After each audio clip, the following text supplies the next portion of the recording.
What is good? Welcome to a brand new episode of Drag the Lake. I'm one of your hosts, Andy Malafrina. With me, as always, the late, great Pat, the Grateful Dead, George. Pat, how the heck are you, buddy? Thanks for having me, Andy. I want to start out today by pledging to you a promise of consistency and communication going forward. I realize every stream we have, I give you the impression that I forgot you exist, and I want to tell you that because me or the people, we were everybody, the Dragons out there, the you, I mean everybody, and honestly, I don't forget about you. You're always in here. You're always in here, and you're always in here, and I don't let you guys know that enough. So, Andy, I love you. I love you too, buddy. I quit. I'm looking at my trash on my desk. It was a fun weekend, dude. I had 2 small pies. What flavor? Apple. Wow, just the same one twice? Yeah, apple, double, fucking great the first time. Why not do it a second time like that? Yeah. I had a very fun food weekend, Patrick. Nice. What else did you consume with the apple pies, my friend? The wife made me lasagna. Wife pie, bro. Fuck yeah, Knuckles. What's up? Give it to me. Come on. Put your fucking hand down right now. I cannot do that until you actually pound. I can't. Okay. Thank you. Okay. My arm is getting tired. Okay. Wife vagina. Okay. All right. So you ate your wife's ass, and then what else happened? Go on, Andy. I blacked out after that. There's 2 things. There was apple pie, wife pie, then butt. Nice. No, wife made lasagna, and then I had a bunch of beers. Then I went to the gym this morning. And then I got back and we did, I think I told you about this. I get back from the gym, we drink some coffee, we watch some TV, and I sat there and I said 2 very important words, Pat. I said, fuck it. And nice, bro, I made some chicken tenders at 11 a.m.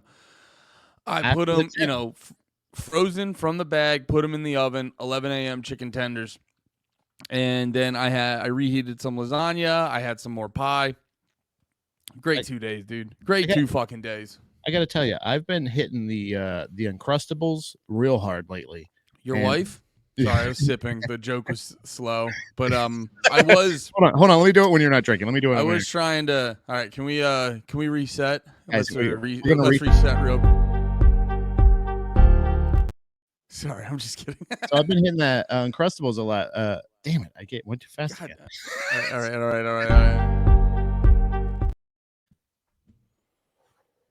Hey, Andy, you know what I've been hitting a lot of lately? Your fucking wife and her stupid fucking face? No Uncrustables, Andy. Come on. Son of a bitch. That was classic. I see those Uncrustables every fucking time, and I think I'm good. Dude, they're not expensive. They're $4 a box. For the 8 count, they're like $4 a box. I really need to... Because I've been jonesing for, I get the jar of peanut butter. I have it in the cupboard, and I'll walk by here and there whenever fucking scoop of peanut butter. But I think I should, because I I don't know why I did that. I at home, like when I'm out and about, being a man of the world, I'm half and half. I'm eating pretty bad here and there and stuff like that, but when I'm at home, I keep it pretty tight, but I always put aside 1 or 2 bad boy snacks, and I think I might need to throw Uncrustables into a rotation. I haven't had them in a while. I don't feel that bad either. You know what I mean? Like it feels okay. They're pretty rough. If you looked at the calories, they're pretty rough. Andy, shut up. What up, Roots? Yeah, how you doing, Roots? We work out a lot. Hey, Roots, how's it going? Shout out your favorite flavor Uncrustable. There's probably 2. No, they have the Nutella one now too. That's when it gets into the danger zone. At least with the. But isn't Nutella white girl chocolate, so it's healthy? Yeah, it's healthier than chocolate, but if you get the grape or the strawberry, you're at least getting a fruit in there. You know what I mean? You get protein from the peanut butter, but you get 6 grams of protein, and it's like 8 grams of sugar. Yep.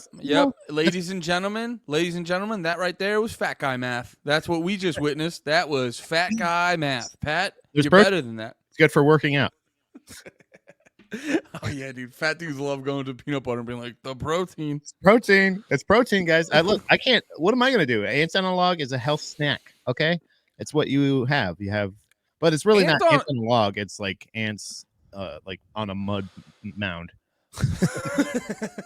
No, ants on a log is good to go. No, peanut butter is better than I'm making it out to be. But the PB and J being healthy is fat guy math. It's not. It's a myth. It is absolutely. It can be healthy if you did it right enough, but even still, like it's if you're lifting, 7 times a day, and what's going on. Can I say this? What's going on?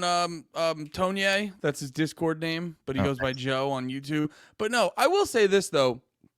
People do get it fucked up because the reason Uncrustables and PB&Js are bad for you is because they're already like not great, and then if you add them on top of the average American diet, it's even worse. But if you're like if you're a working man, you're outside working with your hands, you're not overeating all the time, you throw a few Uncrustables in the lunch, it don't fucking matter. It turns into fuel. Like for us, it's not fuel. For us, it's like it's a healthier decision for dessert. That's what he just said. Yeah, he gets it. Exactly. You know what? To be fair, 2-1, I'm probably wrong. Yeah. See, Tonye, like you said, that's exactly what I was saying before. You get the grape or the strawberry because that's the fruit, and then the peanut butter is the protein. So it's essentially a health food. And Andy, you were wrong about what the unhealthy part is. It is in fact the crust, and guess what? The Uncrustable doesn't have. And by the way, I want to point this out to Uncrustables. I know you're watching, baby. Uncrustables, when you cut off the thing and then you pinch the side, you've created a new crust. I just want you to know that. You're crust creators, not crust destroyers. I just want you to know that. Yes, yes. Andy, I'm going to tell you right now, who has them in their fucking fridge right now? Raise your hand. Oh, Andy, what's going on? Where's your hand? Is it not up? I don't see it. Is it up? For the listeners, Andy's hand is firmly on his fucking chin right now. Not in the air. No, crimp equals crust. Thank you, Tonye. Crimp does not equal crust. Am I pronouncing that right, Tonye? Crimp doesn't equal crust. That's crazy. Crimp equals crust. Look, hold on. I know I didn't say that right. It's right. I don't know if you know it. I do. Crimp. Hold on. Crimp equal crust. Well, I can't say it. I have to say it like OJ. Crimp equals crust. No, that's fucking insane. Crimp does not equal crust because you took the crust off and then you just mushed it to create but when you buy barrier. It's not actually about worse than crust. By the way, it's worse than crust. Crust is natural and it happens to bread. Don't you fucking sigh at me, boy. Look at me. Look at me. Jesus Christ. And there's a crimp. That boy hurt. That was a rough boy. I'm sorry. I've been saying "boy" lately instead of curse words, like in my head when I'm arguing with other people. I'd be careful. You don't want to get that in the vernacular and it pop out in the wrong place. That's one of my main arguments against the fact that I think it's intent, not necessarily the word. So I'm just saying, if I hit you with say that while you get kicked in the mouth, it's more about intent, sir. Sir, it's more about intent. I'm sorry, but you weren't clear on my intent. I don't think you're justified in hitting me right now.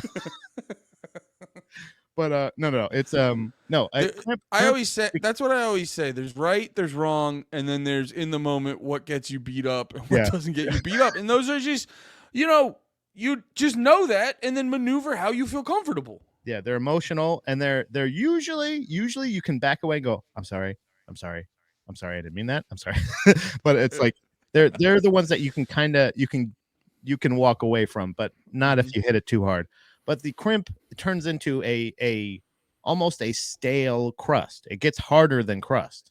So the crimp is actually, if it's not equal to, you're right, maybe Andy, it's worse. I hit you with no. Yep. There's not one bad part about the Uncrustable. So hold on. Actually, Tonye does have a very good point right there. The last one. I do think that ravioli has crust. You're right. Also, pierogies has only the one side of the crust, and I'm like, idiots.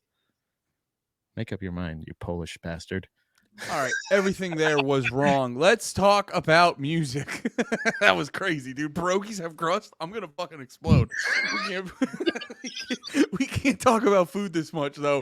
I have a lot of interesting things swirling around in my head today. But Okay. before, did you have any like music you've been listening to or anything you wanted to get to? I've been checking out Idols a little bit more, and Oh, that's right. We talked about them on the new music stream. You've yeah, been yeah. checking out Idols. I've listened to Idols a little bit before. Give people a breakdown of what they sort of are. Well, I discovered a band that was a band's Tiny Desk from 4 years ago. That was probably actually 6 years ago. The Oh yeah, song, that was Pat's contribution to New Music Friday is a 6-year-old song. yeah, I, and I still don't know exactly the name of the song. Oh, but it's I know it by the chorus or with the part where he goes concrete and leather. But it's never fight a I man with a perm is the Oh, okay. and I I like the suggest part. I just like the part where he kept going, Charlie Sheen. yeah. That Yeah, was he has a great voice to say Charlie Sheen's name in. it's like a they're to me, I don't know, Andy, they might be my Gallows. Your Really? yeah, they might be like because I don't know, they get me hyped. I did listen to the album version of that song, and I will say the Tiny Desk or the live version of that is better. I do prefer the Tiny Desk version of it. I think I'm actually gonna rip that and actually put it on my fucking in my. I've done that before, where I'll just record the audio from a Tiny Desk or something like that and just put it on my MP3 play on on my iTunes or some shit. What But is it called now? give the people a breakdown of what they kind of sound like for anyone who hasn't heard if they want to check them out. It's almost like it's like a I want to say like I'm gonna say like Gallows, but it's not necessarily that hardcore. It's not that straight hardcore because they got like a keyboard player. It's yeah, I think your head's just in British voices place. Well, that's I mean that's like because they're very British. Yeah, but like that's honestly not to be a stickler, but that's the only similarity to Gallows, to be honest. Maybe the general vibe. They have a Yeah. similar vibe, but musically it's polar opposites because Gallows like a hardcore punk. These guys, they have punk energy, but they're this like weird, Well, aggressive art rock. well, that's what I was gonna. That's the point I was trying to make was the fact that they're like I wouldn't classify them as a punk band necessarily, but they have a very punk live performance, and even Yeah.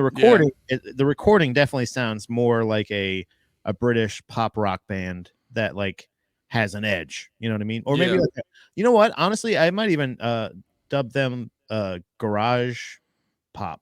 You know what I'm saying? Like garage, like they have a garage rock band sound, but also very poppy, like rhythm and keyboards and stuff like that. Very interesting, in my opinion.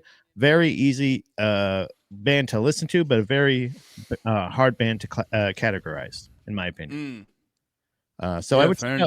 I would check out that band. I like their stuff. Now, Hell yeah. So I wanted to talk about this. I had a lot of thoughts because where do I start? So I watched this me and Steph watched this documentary last night. It was very interesting. It was about it was called, I'm looking for a picture of it. Yeah, here we go. Here we go. Here we go. Far Wild, what is up? Thank you for hopping in. The chat. Oh, so I saw this documentary last night. It was it's called the Elephant Six Recording Company. Are you familiar with Neutral Milk Hotel? honestly, I am familiar by name only, and I have not checked them out. I may have heard songs by theirs because I don't know how popular they are, but I'm I almost actively avoided them because of the name. I'm almost certain you know this album cover. I'm sure. Not off. Really? Yeah, not offhand. No. Cause so I'm surprised you don't know that album cover. Not that I'm thinking you'd love this band. Yeah. But more so that this was a band that was kind of co-opted by the what's the fucking store? Urban Outfitter. You know how Urban Outfitter always globbed onto like hipster shit and then made it like just overdid it and made it less kind of like fun. Yeah. This was a thing. This was a thing that I know a lot of chicks globbed onto this, and but yeah, they were the type of band. I don't even know how to fucking. They were definitely like an art pop band. So a lot of bands that were on this record label, I forget the name of it already. It was the Elephant. Oh yeah, Elephant Six Recording Company. A lot of bands that went through that. The best way to describe them was the best shorthand on how to describe these bands, where there were bands that listened to a lot. They listened to the Beatles a lot, but tried to sound like the Pixies, and then mix that in with a bunch of avant-garde horseshit. And that was sort of that's what sort of shit it out. And it was a very fun. And the reason I bring it up, because it was a very it got me really thinking about like, when making music, you're definitely doing a lot of artistic expression, but it got me really thinking about, especially in the context of music and stuff, when does like when are you doing too much? And actually, the existence of your art is like a burden or something. I don't know. I don't know about the right phrasing, because the reason why. So they went through like all these bands in the documentary, and the only real tolerable one, like, well, Of Montreal was fine. There's this band called the Apples in Stereo, which were fine, but they played cutesy pop rock, and then their lead singer just looked like a bridge troll. And I go, don't do that. You don't get to do half hot guy music when you look like that. It's rude. Yeah. It annoys me. It's like when Ed Sheeran writes all of his hot guy music. I'm like, you can't. Like, we put up with vapid horseshit when the person making it is attractive. When you just when you look like a fucking Ron Weasley reject, it's rude. You're supposed to work, you're supposed to be working harder.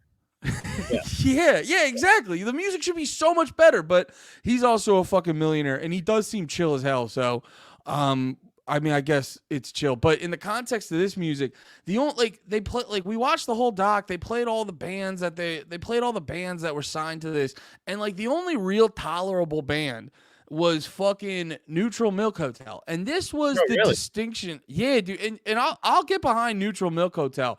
I don't listen to them a shitload, but I've heard their stuff, and it's fucking weird, but it's really fun and it's really catchy. And this was the big distinction to me that I noticed between that band and all the other bands, is there is, like, when Neutral Milk Hotel, it was like two things. There was an attempt to, in the process of making the music, they were going, I want to make something that sounds good. And there is an understanding of songwriting to a degree. So when you understand songwriting, I realized that it's a similar thing with why, like, Jeff Rosenstock, like, he can sing a lot better now, but back in the day, the dude could barely sing.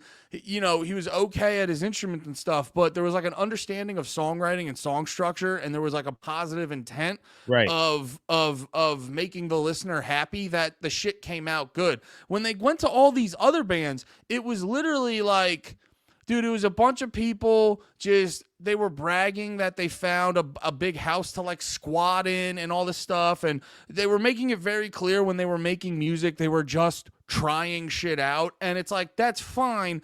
But that's fine. But like, if you're actually trying to go out into the world, it's like, your music is becoming a burden on people. And that's when that shit starts fucking irritating me. And you don't get to be this artistic hand job who gets to hide behind, like, I'm just putting it out there and seeing what happens. And it's like, that to me is a cop-out. I think when you're making art, you should go for something and then see if it lands. You know what I mean? I don't know. These are a lot of thoughts swirling around. What's sort of like your perspective on that shit? So my mind immediately goes to, when you bring this topic up of like, when is it like too much? Is like I've had my fucking grouchy old man head my whole life, even in actively going to shows when grindcore really was taking off and like getting like huge, at least in my area or with me and my friends and stuff like that. Yeah, that needs major, like you were saying before, it means major context. Like grindcore is essentially is one of those. No, I meant grindcore being popular. Sorry. No, I'm making a joke. Essentially it's the same idea of like when is a band a grindcore band, and when are they like just some dickheads that are pounding on instruments that don't know how Yeah. to play? You know what I'm saying? And like Yeah. you said, it's all about songs. What'd you just say? What'd you just say? Don't know how to play instruments. That was a huge part of this documentary. They did this shit whenever you see in any of these, you see them all the time in punk documentaries. Yeah. That you Yeah. hear it when Yeah. they're Yeah. talking about grindcore. You saw it in this horse shit. They always love to jerk themselves off. They're like, I didn't even know how to play my instrument. Well, I heard your band. It's fucking apparent. And Like I want the stigma of romanticizing not knowing how to play your instrument to die 1,000 deaths. yeah. Dude, here's the thing. I'm not saying you have to be an expert at your fucking instrument. Try to learn it. Try It's fucking annoying to proudly be, I don't actually fucking know anything. Yeah. Yeah. That's not a cool thing. Like that's the thing Don't with be proud of that. whenever I see people like are asking friends to pay for shows for people that I know suck at comedy, and I'm like, man, they're gonna give them the wrong perception of what a comedy show is. Ooh, You know what I mean? that's a really good point. And like you're giving somebody the wrong impression of what a grindcore band is, like a real grindcore band, or and that's the thing. And then they even fucking loosen the fucking restrictions a little bit more, and they're like, no, we're noisecore. It's different. And those are the dickheads that are like throwing the floor tom on the ground. Have you ever seen that clip? There's like a clip, I'm sure, many clips on Instagram of it's like these like three or four skinny dorks. One of them's literally laying on the ground, just screaming into a microphone, and then the other two are like throwing instruments on the ground, and like somebody's like smashing. It's just like literally, it's like that Yoko Ono level of art where you're like, "Fuck off, asshole." You know what I mean? Like, to me, shut up. yeah, that to me is like a fucking annoying because you're almost like holding the crowd hostage. Yeah, it's because no one would like, you got probably someone threw you on the show for pity.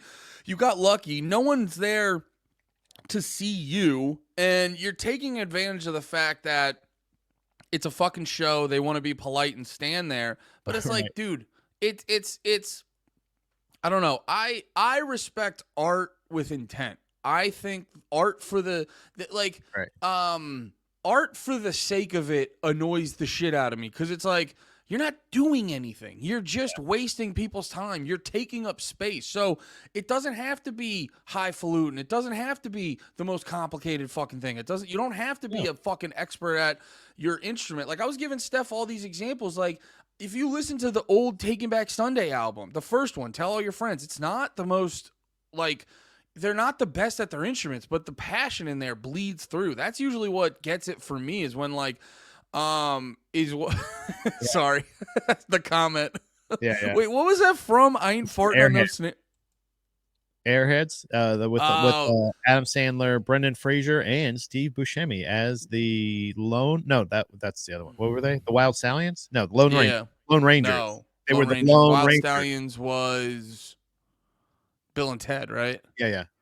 I always get them mixed up. But yes, that's essentially the same idea. Art with intent. And I think the art form that it's kind of the easiest to fake your way through is music. That's a lot of times because people like it like, I feel like it becomes, I don't know. I think as I burp under my breath, I think art is I'd say painting is the easiest one to bullshit your way through. I was just going to say painting is the hardest one to hide from, because I feel like that's the one where, like, if you ever go to a modern art museum, you're like, man, this is bullshit. You know what I mean? Like, this is like, but when you go to I feel like the classic great painters, there was intent. Like Jackson Pollock is on the line, in my opinion, of like being like a real horseshit painter. But then you actually see his paintings like in person, and you're like, no, there's like a lot of work into this. Like, it wasn't just some dickhead throwing paint at canvas. But when you see that, you're like, this is some dickhead just throwing. You can't like hide from it. You know what I'm saying? Like, but in your opinion, you were saying that painting is the easiest one. Is that essentially the same point? I think painting, painting's the easiest one to bullshit your way through it, where if someone goes, I don't get it, you're like, you can way easier be like, well, it's, it just might be above your pay grade, and then, or you can go through like a whole spiel. I literally had a girlfriend in college who did that. She had an art class, and she fucking, I don't know if she forgot to do it or something got fucked up, but she had to like do a project super last minute, and she made some bullshit, and she just just really got super deep on them. Like she sold it, but Yeah. she Yeah. told me afterwards. She goes, "Yeah, that was last minute. I She had to just get spoke in something." circles. Yeah, she just spoke like she just kept going like and the contextual emotions that I get from the emotions of the strokes that you can see here, and it's just like, oh yeah, she doesn't. Yeah, like You just keep you going. could, you can, and dude, like I think modern art's the easiest to explain away. Oh, or interpretive dance. You could. That's Yeah. also a good easy one to bullshit. Interpretive dance. Dom and I will watch. We used to watch. I wonder why she doesn't want to watch it together with me anymore. But we used to watch. So you think you can dance? And and uh and we'd watch her one of her favorite forms. My favorite form was tap dance. There was very rarely a tap dancer, but there was one year, and I fucking lost my mind. But her favorite is that shit where the lyrical and all this shit where they do this. And I'm like, and we could be watching the same routine, and she could be like in tears, and I'm in tears laughing because Yeah. it's like, what are you fucking what are you looking at? This is a crackhead, just like when you're at a stoplight and you see somebody go like, It's just a heroin addict that won't fall over. it's like enamored with one of those wacky ways, like that's just Yeah. trying to interpret that like somebody that's like trying not to pass out from fucking heroin or some shit. Can Like, I ask you this though, Pat? Can I ask you this? Have you ever got caught with a like with a dance routine? Get like caught with a stray? Because I normally don't give a fuck about dance, but uh, there are some times where you see one and you're like, you know, you're you like know what it that's is? that's so fucking beautiful. It's when they do this. Like when they do that, but like really passionately, when they push in their chest and they push out like this, like that gets me every once in a while. But The one every that gets me is whenever you see dance fighting and then they hit some. There was one I was watching that oh I yeah, was when like, they hit it, like well, no, I saw this chick like dance fighting, and I didn't think it was good. But then her whole dance studio overreacted to everything she did, and I was like, I guess this is good. that's my least. That's the one I laugh at the most. Is the battles, I think, but it's also like you're right. It's mainly performance. Like if somebody nails a performance, and I could tell, even though I don't know what the fuck they're doing, but like everybody else loses their mind, that means that they had an effect on the audience. Do you know what I'm saying? Like that, Yeah. I'm the one I'm out of the loop. I don't know this, Can so I that's ask okay. you? Can I Please. ask you? Have you ever? Because like I don't usually. Actually, I have been more. I have been more into art and paintings and stuff. I think the older I get, but for a long time, I used to not give a fuck about that. But I would occasionally get caught with one where you just start looking at it and Yeah. you're like, I don't know art very well. I couldn't tell you any painters or nothing, but this. Like you just look at a painting and for some reason the painting understands your childhood. Like Yeah. you're like, what's going on right now? Yeah, there was like a couple Salvador Dali paintings that I saw like in real life that were like really cool looking, but also I feel like in general, not like those are the ones in person that I saw that I thought were like, He was the melting clocks, right? yeah, melting clocks, but those like the elephant dudes with the long legs and shit like that, uh like that Yeah. that really stuck with me. It's when it's almost like it's almost like a really good song. It gets stuck in my head where I'm like thinking about those visuals, and I'm thinking about like, what the fuck were you thinking when you painted that? What how did you conceive that? And how did you actually actually do that? There's been sculptures that I've seen where it looks like fabric, where it's like this crazy, you know what I'm saying? Like it looks realistic, and you see Ooh. that shit, and it's made in this time where before Google, anything before Google that's done art wise, I'm like, that's incredible. But like now that AI exists, like I'm not as impressed with Picasso. You know There what was this one. I mean? Picasso wouldn't be able to get away with that shit now. I'd be like, dude, cubism's dumb as fuck. Like, hey, There big was candy one. cubism, okay.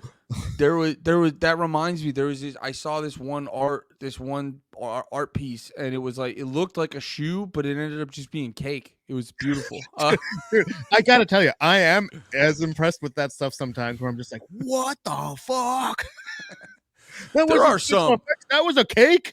I'll be honest, I'm glad the trend's over, but there were some where you're like, get your fucking witchcraft out of here. Yeah, that's not a stereo. That's cake.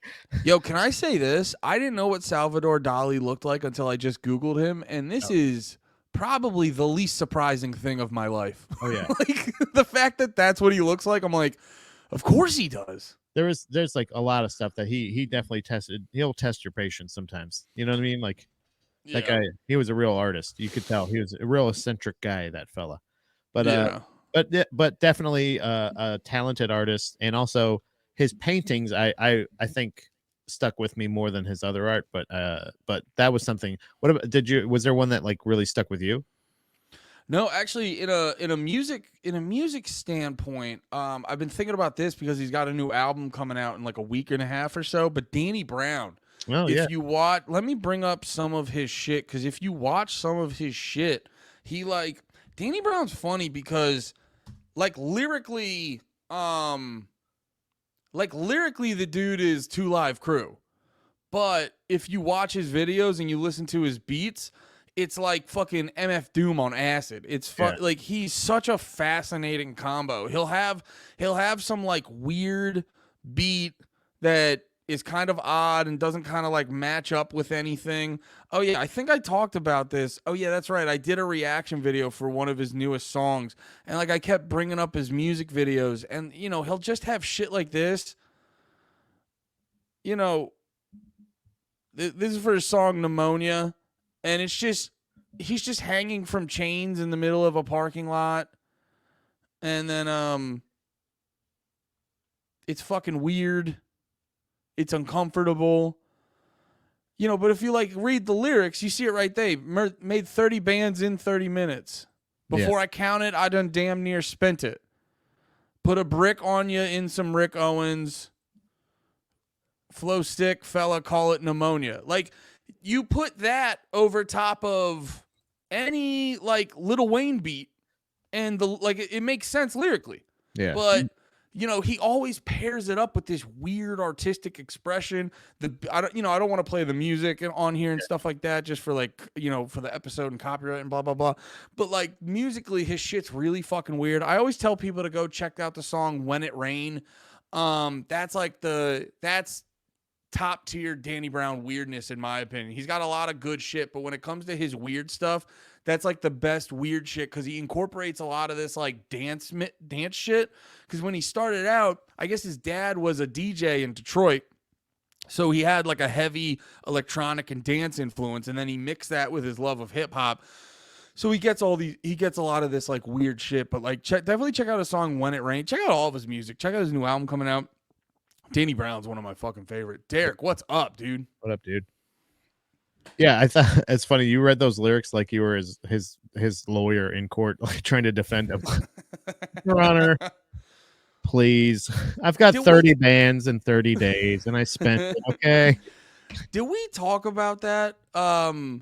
They were. I watched this. I've watched a few videos on this. There was a 6-part Netflix documentary about hip hop, and one of the episodes was talking about this. I forget if we talked about this or not. If we've talked about this, apologies for repeating it to the audience. But so I'll say this. Ultimately, at the end of the day, I don't think the police should be able to use lyrics in your song in a court case. Right, yeah. But it is really funny because there are a handful of times when they did the crimes they sang about. Yeah. And then the perfect example, they kept bringing up Young Thug and stuff, because he, Young Thug. No. Okay, he's a very popular rapper. Him and his crew are getting charged on a RICO charge, which I will say, RICO charges, if you look into them, are bullshit because they basically they get a bunch of dudes that they say are in a gang or in a mob or whatever the fuck.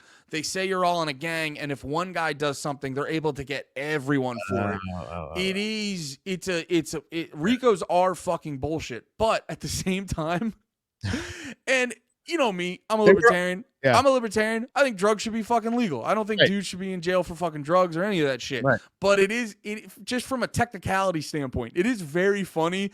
I was watching the whole documentary and they're talking about Young Thug and they're like, can you believe they're using what he said to kind of talk about saying he committed a crime? And I'm sitting there like, but wait, like, didn't he though? Like, I don't think I don't think you should be able to use lyrics to prosecute someone. That's too far. But at the same time, it's so funny when it's like, but some of these dudes actually did those crimes. So he did do those crimes, and the song is called Confession. I don't know what else to do here. I mean, he did those. He was going into detail and how, and like, especially if like that would be, that is a fucking hilarious sketch as well. But like to do that where like the song, like if they're trying to do that in court, and then you're just like, no, that's not really, this is art, this is not, that's not how I live my life. And then like, it's just going into, so I went into bank and it's just like, and then exactly how he did every single thing. Like, we just don't know how he got into the cell. Here's how I got in the cell. Like, and then there's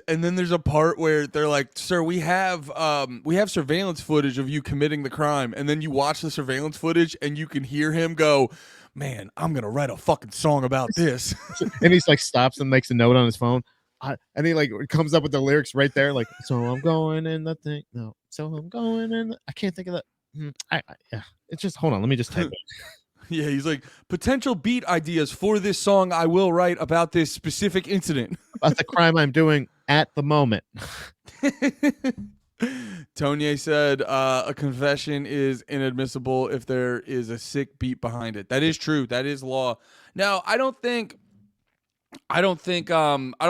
prosecutors should be able to use song lyrics. I think the instances where they could correlate it to a literal crime are very low, and also that's a rule that they will run wild with, and we won't have any rap music anymore.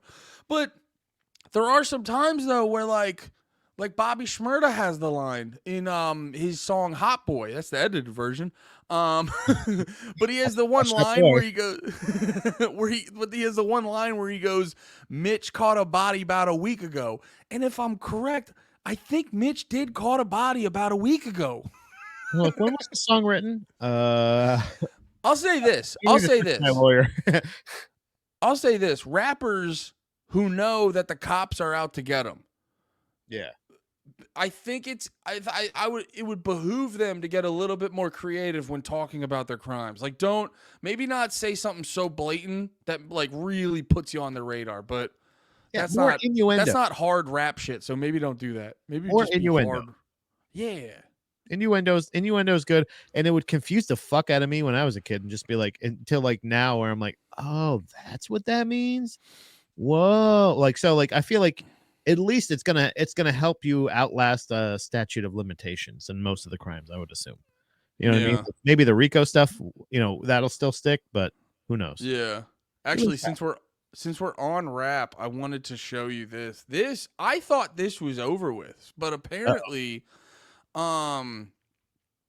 Shook out of prison. Oh God. Oh God. That's why I never talk bad about that guy. He was real. But no, dude, fucking ASAP Rocky got caught with a fucking paparazzi, and I was like, and then I found, I gotta find the video of it. Because there's a video. What? What do you mean? He got caught with a paparazzi? What, like Oh, I'm sorry, I didn't say that clearly. He he was out for a jog, and this paparazzi was just like started chasing him. And it's like which like surprised the fuck out of me, because I'm looking at this like, yo, don't celebrities post their fucking pictures online every day? Yeah. That's kind of crazy that there's paparazzi are like, he's running on a public street. Like, yeah, who gives a fuck? Yeah. Well, apparently, I guess he fucking put another baby in Rihanna, which nah, good for you. That's gotta be That's got to be so fun. I will never know. Like I'm not can't say never. I don't know what ASAP You think Rocky you're gonna fuck does. Rihanna?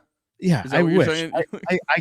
I never say never, Andy. I can't put that out of my head because you're like, let's not close that opportunity off to myself. I can't say Maybe I would one give day. everything to do it, but I would give most things, Andy. I would give up a lot to just for the shot, just the opportunity to disappoint Rihanna. But with And I'll give Rihanna props. Like, you know how Demi Lovato, very pretty lady, but she had some rough patches. Like right now, she got a little bit into the woke shit, and it really tore her to shreds. yeah, Like, there's a lot of chicks who look great, and then they have a rough patch here or there. Rihanna, every stage, top tier, chef's kiss. dude, she like if they're like, oh man, Demi Lovato, she's having a little trouble with weight. It's like Rihanna has never had trouble with weight. Weight looks great on her. She wears everything incredible, including extra pounds, a baby, whatever it is. Like she just looks so fucking hot. And the fact that like, but also so the guy who successfully impregnated beautiful woman before did it again. Who cares? Like even that, right? Like is that what you're talking about? Or it's kind of weird that they're chasing him also. Like they're running after him taking pictures. That's the strange part to me. I guess if they're like, "Hey, I'm sitting here waiting for this dickhead to come out of lunch or something like that." And they're like, "Oh, look at that. ASAP Rocky. Bam bam bam." You know what I mean? Like snap a couple pictures of him. But like yeah, it's weird. Let me find the video because dude, the video's fucking crazy. Like, I get, wait, oh, God damn it. I guess here's what I think she's trying to get.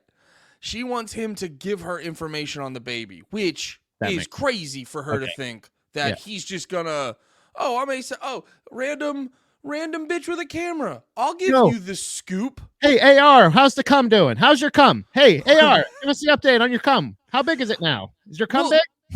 Because here's the thing. I get it too. When you're that big of a celebrity, you almost need to have an informal fucking press conference when you have a fucking kid, just so people can leave you alone to a degree.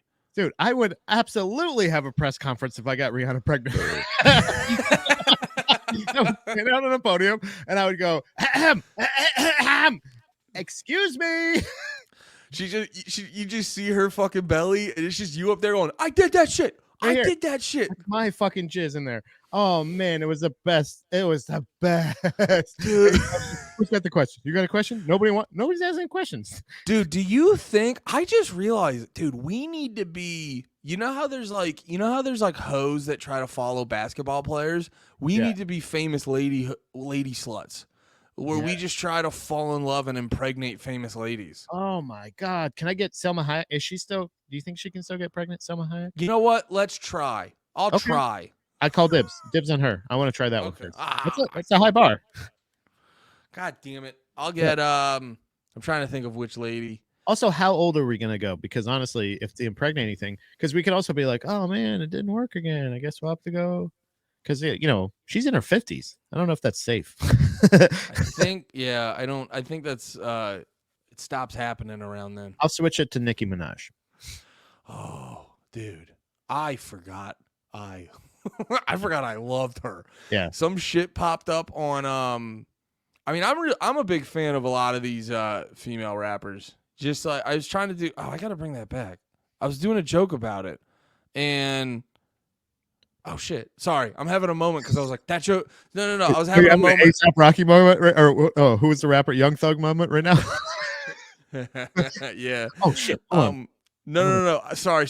I was having a moment because I go, oh, that joke was really funny. Why did I stop doing that? I got to start doing it. I love doing that joke. But no, I love bad bitch music and a lot of like slightly aggressive female rappers. It's the fucking best because they're always yelling at you to they're like, yo, you gonna eat this pussy, my man? And you're like, well, I wasn't planning on it, but now I mean, yes, ma'am. Okay. Yes, ma'am. I would. If that's what you request, I will eat your wet ass pussy, ma'am. I was just yesterday. I was telling Dom if I were to remarry. Start rapping now. I was like, I told her, I was like, I wouldn't pick anybody like you. I would pick a bitch. I would like, I want a bitch, dude. And she's like, okay. And I was like, seriously though, if we, when you know, when this eventually falls apart, and I said we are looking for other people, I want her to look like Stephanie Gomez, that lady that left the plane that said that motherfucker isn't real. Oh yeah. I want her to look exactly like that, and I want her to be kind of like have the same personality as Leah Remini in King of Queens. That's what I need. I need that. I need a bitch that tells me I eat too much, and I need like that. That's you know what I'm saying. There's something, dude. There's something about a mean lady that rules. I'm telling Like, you. there's When they're this just like, girl, sit down, motherfucker, I'm gonna suck your dick, and you're like, okay, okay. It's exciting. there's this like hot blonde chick I follow on Instagram because like she makes these comedy sketches where where she like calls her husband retarded, but like says it with her chest. Yeah. And I think it's just like, I'll tame that beast, dude. You don't know how to handle her. I'll tame her for you, dude. Yeah, it's almost like I need somebody as bitchy as me. Like I need somebody that's is always gonna complain and it's never gonna be good enough. Like that kind of thing of like Dom's she's too content. She's like I think that's what I think I need a Leah Remini mixed with the lady Tiffany Gomez. I know her name because it's gonna be fucking George soon, my friend. That'd be rough for someone with a Gomez name. Wait, Adina Howard. Who's Adina Howard? I don't know. Tony commented, "Bro, I've been in love with Adina Howard since I was a kid." Is she a bitch? I mean, these are some solid picks though. I'd let her be mean to me in a heartbeat. Oh yeah. I know what you're talking about. And like, and you know how Rihanna always like looks at you and kind of like rolls her eyes and shit. Like she's like, oh, this fucking loser. Like to whoever it is, it's so funny because women are like, oh yeah, that's a bad bitch. I'm like, yeah, whatever, dude. I just need the bitch part. Just where she is so dissatisfied with everything that I am and that I do, and it matches the energy that I feel about myself. Like that, if she can love me the same way I love myself, I would love her twice as much. See, I don't want her. I don't want her to like demean me, but I want her. I enjoy the shit where they're almost like testing you, to see if you can, like, if you can man up. Yeah, yeah. And then you give it back to them, and then they'll be like, you know, like that sort of okay. shit. And you're just like, oh, I impressed her. You know what I mean? Like one of those things, like you have to earn. You know what I'm saying? Like and I think that's the Rihanna energy. That's the Nicki Minaj energy. Any of the female rappers of like that of motherfucker, you better fuck me, and you're like, okay, you know what I mean? Yeah, because that's the thing. If Rihanna comes at you and is just like if Rihanna hits you with like, "What you laughing at, pussy?" but you came back at her, she'd be like, "All right." Yeah. I want a girl to test my manhood every minute of the day. Yeah, I gotta earn it. You know what I'm saying? Like, so absolutely, if I could get Nicki Minaj or Rihanna pregnant. Sorry. So yeah, back to A$AP Rocky. Oh no! I was just pulling the video. The real hero. Come in your pants, dude. I was just pulling the video up. But yeah, this shit's crazy. Hey A$AP, how you doing? Good, Rocky. Now that you have two kids, Rihanna said she You wanna go on the job with me? Yeah, can I?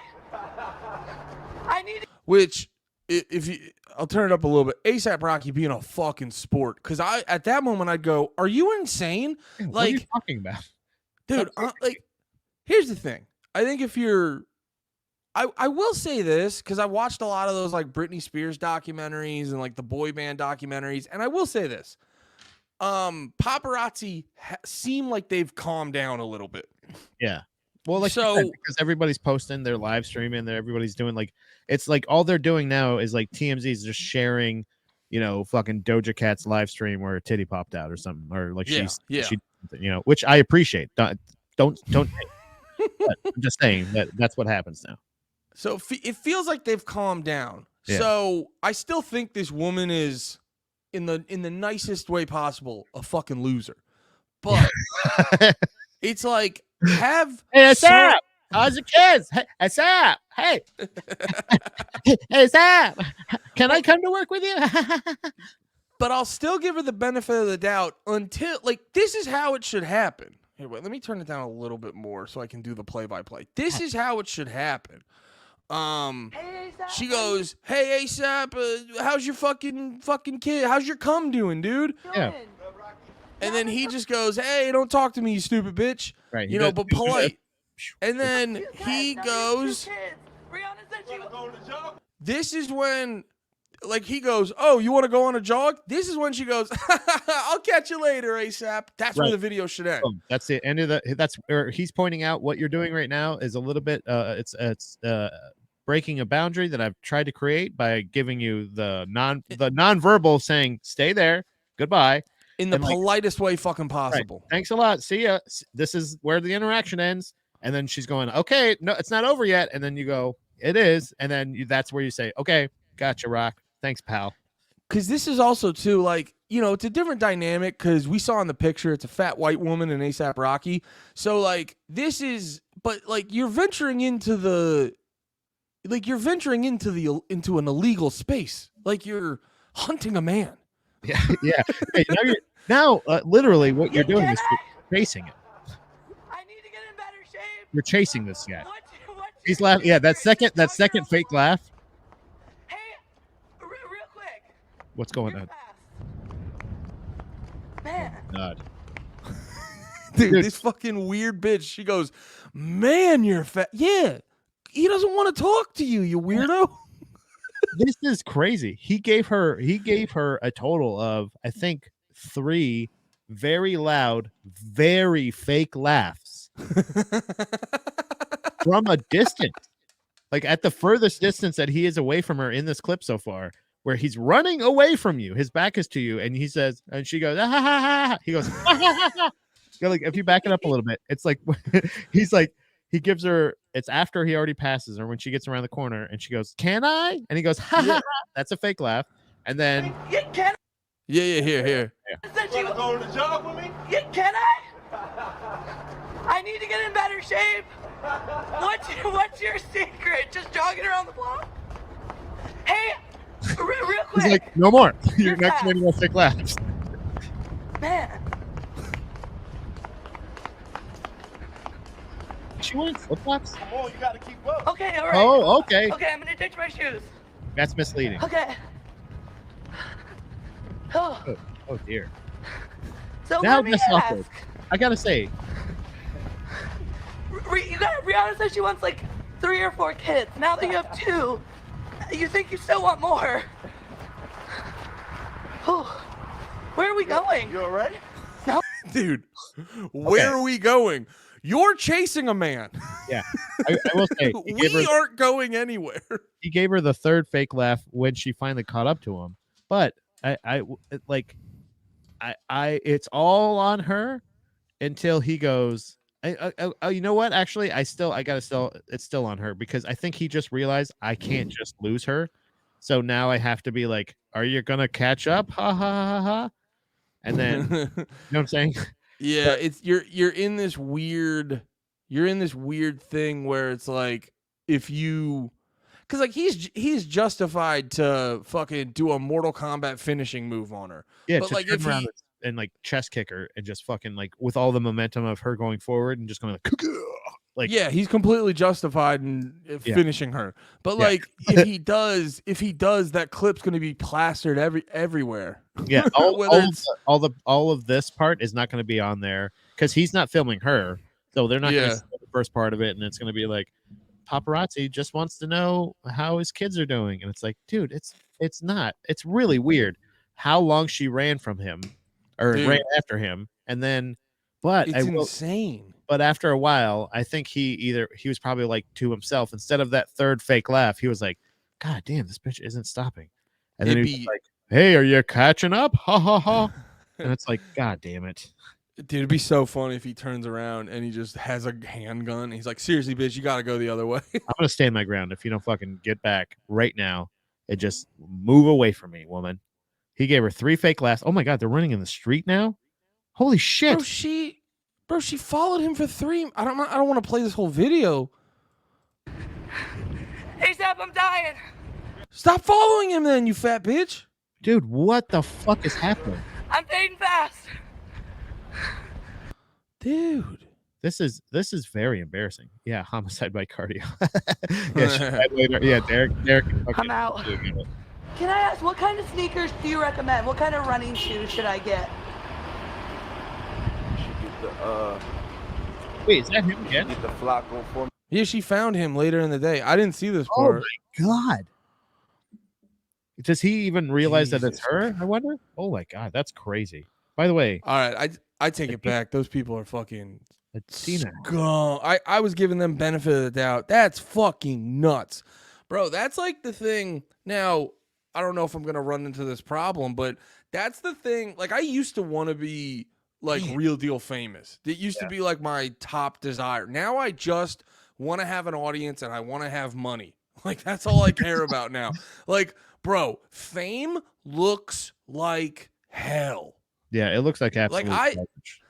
And I've been around, like I've been around like various levels of fame, dude. Like even the level of fame where you're at a bar and you, like I've had famous friends where it's like you're at a bar and you constantly have people like coming up saying hi and stuff, like a couple times in the night at the bar, and like that looks exhausting. Yeah. You know, I can't imagine like I was seeing Pete Dave. I mean, I'm sure Pete Wentz dealt with this at the height of his shit. But I saw Pete Davidson talking about it where like he can't just go anywhere. Anywhere he goes outside of the house has to be like coordinated. And I'm like, that sounds horrendous. Yeah, that's crazy. I was in Wawa the other day and somebody was like, "Hey, you do comedy?" I was like, "I don't know you. I don't know you. I don't know you. I don't know you."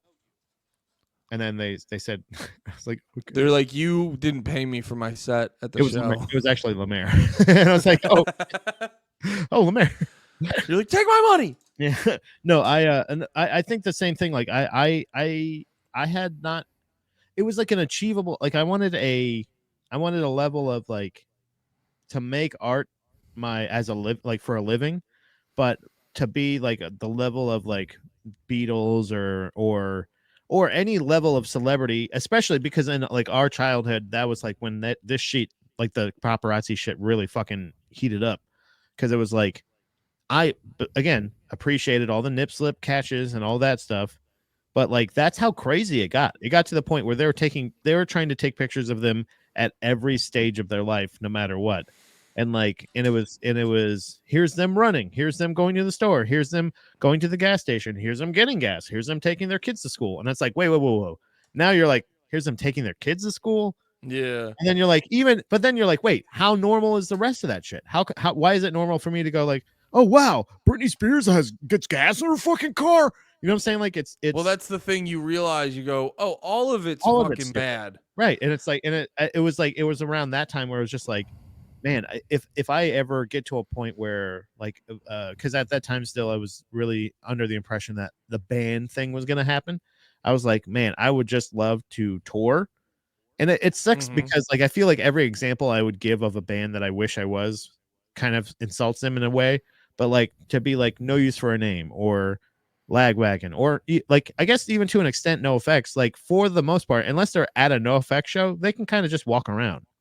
You know what I mean? No Effects is a really good example. Yeah, like I always wanted to be like, I always liked. Well, he's kind of famous now, but before Bill Burr got F is for Family, I always felt like Bill Burr was the perfect type of fame. My favorite was Jim Norton. He like anywhere he would go, like he was selling out fucking big ass theaters, but anywhere he would go, people wouldn't know him. Now I feel like he's a little bit more famous, but. What were you saying? Which guy?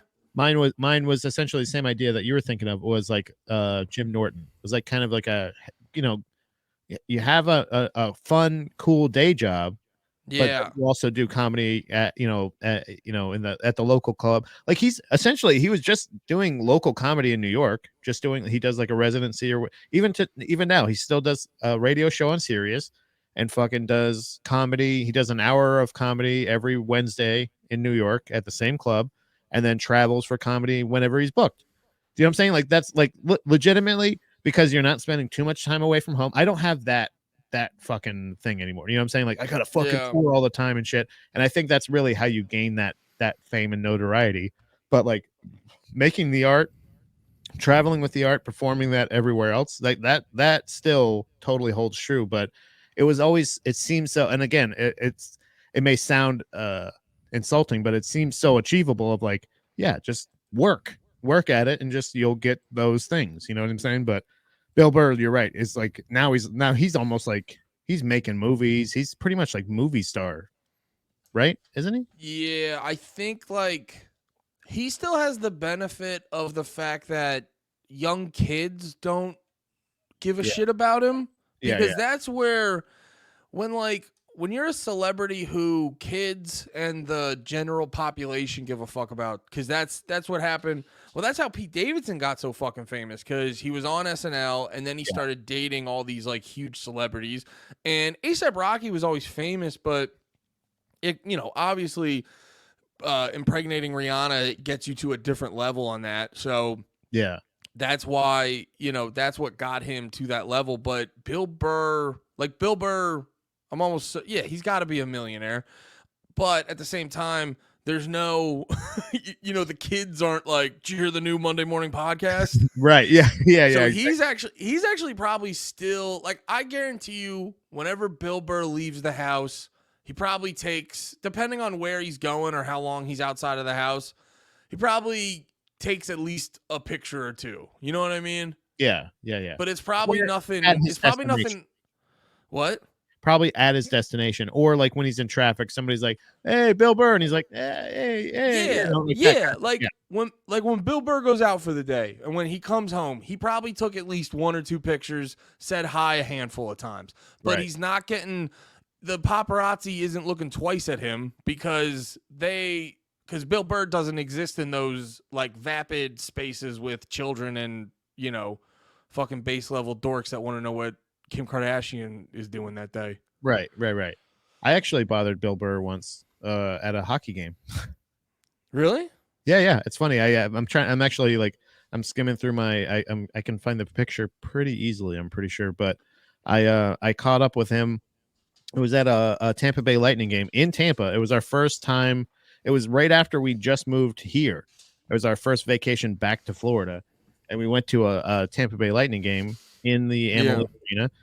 And on our way in, like we sat down, and Dom walked up, and she's like, "Oh no, that's what it was." When we're walking in, she's like, "I think I just saw Bill Burr," and we're like, "No way!" Like, what are you talking about? She's like, "Yeah, I swear, I just saw him." And she's like, "He went that way," and we're like, "Okay, well." And it's so funny because the friend I was with is like a huge Bill Burr fan. Like he's not a comic or anything, but he's just like huge Bill Burr fan. And so he was like trying to find him and shit. And I'm like, look, if we see him, whatever. But like, let's just go to our seats and like just don't bother him. I was trying to do exactly what we're talking about. Give him the respect of like he's just here at the game. Let's not like mob him. And at the time I was like, he probably gets that all the time. So let's just be cool. And then Dom went up to go to the bathroom after we got to our seats and just sent us all a selfie of her and him. And we're like, what the fuck? So and now we're like, he's like close by. So now we're like, the first period, we're like, is he like here? Like he like in this row or some shit? And we ended up actually at the end of the game, catching up with him. Like I kind of like went up to him, chasing him. Yeah, literally like mobbing him down. Like and no, actually we just saw him when we were walking out, and I was like, hey man, do you mind if we get a picture real quick? And he was really cool. Like, he was, and again, was not getting mobbed. Even when us taking the picture around a bunch of people, all those people either were very respectful or didn't know who he was at the time. And this was like probably 7 or 8 years ago. So yeah. My version of that is I found it on my Instagram. I saw Jake the Snake one time. Oh, nice. Are you sharing it? Oh, hell yeah. Oh, that was recent. Yeah, I saw Jake the Snake, and I was really, dude, I got in and out of there real quick and professional. I went up, I said, hey, not trying to bother you. Can I get a picture real quick? Like, Steph is holding the phone with the picture app ready. And I was like, can I get a picture real quick?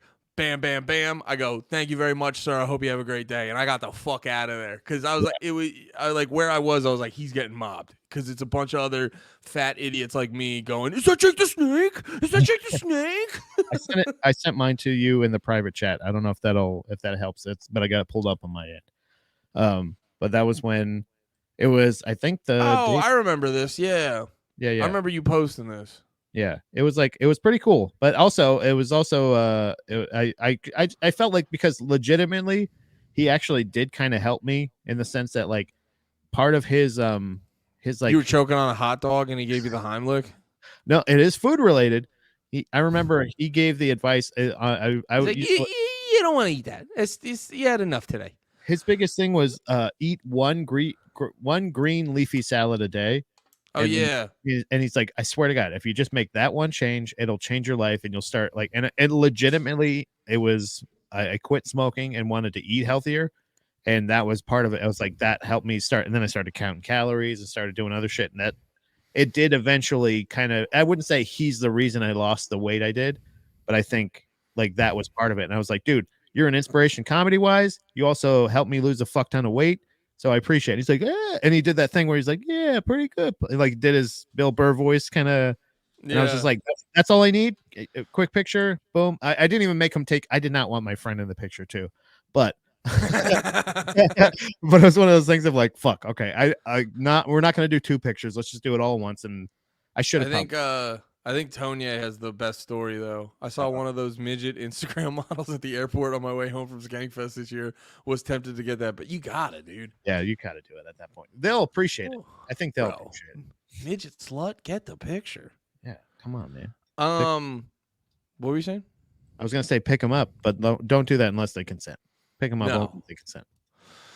So I saw this. This is kind of, I meant to talk about it earlier on previous episodes, but we ended up interviewing Tyler from Capra, which go check that out. That was a great fucking interview.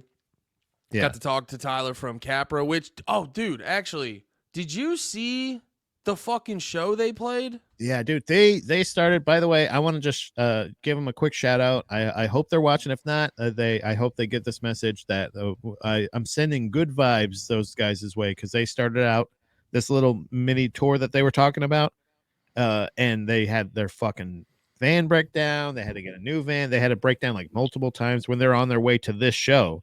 They almost didn't make the show, but yes, I did see that they were playing in San Diego, I believe, right? Santiago, that's what it was. I apologize. At Dias de los Deftones. The Deftones put on like a big festival. Did you see the fucking lineup for that? I was looking into it after we talked to him last week. Yeah. Bro, it was like half of it was a real Andy ass lineup. Here it is. All right, here it is. Isn't Steph a huge Deftones fan? Huge Deftones fan. Yeah, that would have been awesome. But yeah, they had 100 Gex. I don't really fuck with them hard, but they'd be interesting to check out because they're kind of popular right now. They're they're like a weird electronic-ish band. They're hard to explain. But yeah, it's like Deftones, which I'm not a big Deftones guy, but I do. Yeah, I've seen them live once, and they're a good live show. Fucking Knock Loose was there. And then whoever the fuck Pinback is, but in this context, I would be willing to check them out. But yeah, and then we got Capra and a few. I don't know who these other bands are actually, but the vibe I got was it was a very us type show. Oh, and actually, yeah, let me bring this back up. The setup is cool as fuck too, because you get to go. Like, imagine this is in Philly and we got to go out on the Phillies field. Like, that's so sick. It's on the baseball field in San Diego. Yeah, I think that's like one of the coolest things is like. So I've seen a couple bands at like baseball games or whatever, like not just in the halftime thing, but sometimes they're like, hey, come to the Tampa Bay Rays and see Weezer live. It's like, yeah, okay, why not? And it's always a fun time, but I didn't get to go out on the field or anything. I think that would be way cooler to be down there, and also to be seeing like the bands that I love also. Did you see, speaking of how incredible this was, did you see the fucking merch they got? Yeah. That's big time right there. That's how you know you made it, is when you go perform at a stadium or an arena, because they do it all the time for UFC fighters, and I'm always so fucking jealous when they go, like, legitimately, I think, oh man, I would love to be a UFC fighter so I get free merch. Dude, because they go to the Madison Square Garden, they're like, here's a free fucking Rangers or Knicks jersey, and it has your name on it, or what? And it's like, fucking really? Oh, that's so cool! Look at that. Yeah, tie sporting the Capra fucking shit with the year perfect for the number. It's amazing. No, dude, that's honestly a big part of wanting to get more popular is the free little shit like that. Like I remember we were doing, I forget if I was on the show or I was hanging out, but Shane was doing something in Philly, and we were all hanging out in the fucking green room. And then this guy comes back, and I guess he makes custom bats, and it had like the Phillies logo, but he worked in Shane's name on the fucking bat, and I'm like, that's so fucking cool. Like that little shit is You guys got so it with Jamie. fucking cool. Somebody did those panties flyers things for you guys, right? That was fucking dope. Oh yeah. Oh, I remember that Oh my bummed God, I me just out said dope, I meant because that. what? I don't normally say dope, but I feel like it was fitting, even out of my mouth. It's dope. No, Nah, those were sick. I was appreciative of. I don't wear mine though because he gave me it like fits me, but it doesn't fit me like a hockey shirt. It was yeah, like it fits it you was like a shirt. yeah, and it Yeah. like I don't know. I just wanted Oh. it to be. Dude, I was a young hockey fan in Florida, and when I was growing up, it was not fucking popular. It was not that it wasn't like that. It was unpopular. It's just that there wasn't a ton of fans. Yeah. And I was at anytime I could find hockey merch, I would try to get it. So I saw this fucking Red Wings jersey at a fucking thrift store once, and I was like, an extra large. And you don't realize that like an extra large in hockey talk in like athletic fit is actually closer to a large or maybe a medium large. Yo, sorry. No, go ahead. No. I cut you off. I was gonna say it's just so when I put it on, I was just like, oh, this just fits like an extra large shirt. It doesn't. Yeah, and you don't look want like it a to. hockey jersey. You want it to be baggy. It's supposed to be baggy. It's like it doesn't have Yeah. to be like a goalie jersey, but it has to have some like it has to hang. It can't because it's meant to have pads in there or have you layer Yeah. with it. You wear a hoodie under it or something like that. Since this isn't really music, but since we're on the topic of hockey type apparel, I was reorganizing some shit and I got reminded of something I bought forever ago. Vamp for 2 seconds, and I really want to show you this. Okay. Yeah. So I appreciate Tonya in the in the comments saying all that I want is for a jersey to fit me like they do athletes. Same, absolutely, because it's not like it has to hang on me. So baseball jerseys also never. So anything with a deep V, I don't have pecs enough for it. I don't have a defined enough chest. I even with the chest tattoo that I have here, I don't. If I wear a V or anything like that, it doesn't look good on me. So actually, if I would have gotten these Capra jerseys, just the same as Ty and the gang, then I would have been severely fucked because I would be like, I'll never be able to wear this like a jersey. I'll never be able to close it. I had a really nice Rays jersey. I say really nice. I had a Rays jersey that I got discount that I think was a one-off third jersey that never fit right. And even with me trying to make it look good on me, baseball jerseys never look good on me because they all are V-necks, and I don't have I don't look for a V-neck. I want to get a baseball jersey. Those look comfy. They do look comfy, but I guess I just need to be properly sized for a baseball jersey. I think that's the point. So they're also like I need to get one with like no player's number on it too, because if you get like an official baseball jersey, they're like $120. Yeah, you got to just honestly, for me, baseball is all hats. They do hats perfectly, but as far as jerseys, I've never liked a button-up baseball jersey. I can't do. Well, here now I have to go get that because I got to show you why I can't. Dude, I'm getting all my merch for you. I got it. Well, so I bought this. Here, wait, let me just get it. Okay. So the baseball jersey is, I think when they get it right is when they do, and I don't know if it was all of the teams in the league or if there's just some of them, and I think it was mainly an 80s and 90s thing, but the pullover baseball jersey that's way better than a button-up because it's too like billowy. I don't know. I don't like the fabric doesn't have like pullback. Oh, but I got this this dope Phillies You got hat. a discount Phillies hat, didn't you? No, dude, I bought it during the World Series last year, so it was full fucking priced. Nice. But I got it, and I can't do the fitteds because the second I get the fitteds, it's banana. Yeah. And I feel like this, I don't know. I'm not a huge, how do you feel? You know, it looks better on here than I remember, to be perfectly honest. Yeah. It looks better than I remember, but I always feel like with the way my beard sits and a fitted hat, I always feel like I look like a college drug dealer. I don't know. Hey, but college though, that's you know, that's a high bar, right? Huh? You've been dealing it to college kids, and that's a clientele that you know you can get your head around. But I just look like I sell pills to college. What? I do the snapback because I need a little bit of, because when my hair grows, my hats don't fit right. The dad hats are top tier for me. All the dad hats look fucking great on me. But no, so I actually found something. This is super exclusive. But fucking, you know, Chris Woods, obviously. His podcast oral presentation, he made fucking pennies. Oh, that's awesome.